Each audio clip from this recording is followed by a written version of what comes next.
So when I put a little pressure on this, you can see it comes right between where the hose is and the rest of it. So first things first, we're going to identify what we're looking at by looking at the emissions tag.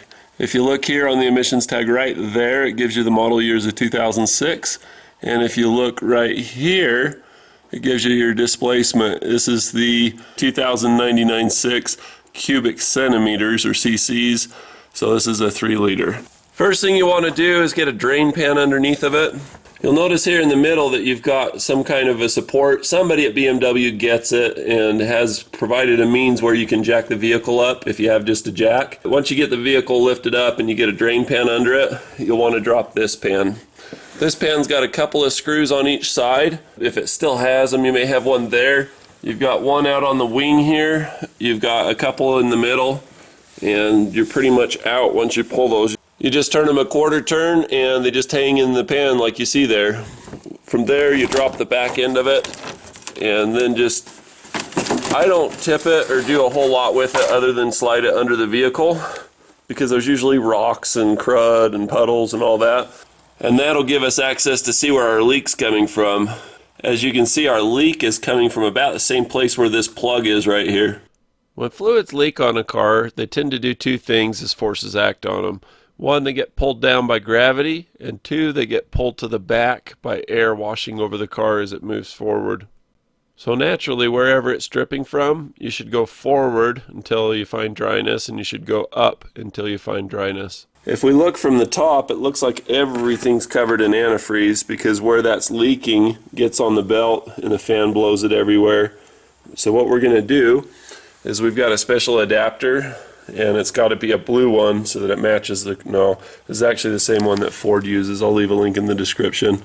This one's a Mac Tools RA10034, and we'll pressure test it and make sure it squirts from where we think it's coming from. Get a little stream going instead of just a dribble that covers everything. Ladies and gentlemen, this is exactly why we pressure test, because it was starting a leak from here and going all the way to the water pump. I was just totally ready to condemn that thing, and I'm glad I didn't, because it's this hose right here. With the pressure removed, you really can't see much. If you look under the bolt, you can see a little trace of coolant, but everything's covered in stuff because it was dripping on the belt. But you can leak anywhere, and when you blow the fan on it and it splatters on the belt, it's really tough to trace. That's why it's so nice to have a tool like this. I'll leave a link to an affordable tool that you can find on Amazon in the description below. So I've got this on deck. I'm going to show you can do it with just really simple tools. I really like a power ratchet on these because you don't bang your fingers, you don't bang against the car, but at least you want to crack it with this. These Milwaukee things are really nice to have. Once you have one, you just never want to go back, but at the same time, there's not a lot of braking power as far as like breaking things free. Speaking of free, I was really happy to get one of these. Shout out to Real Tool Reviews. Daniel really hooked me up on that.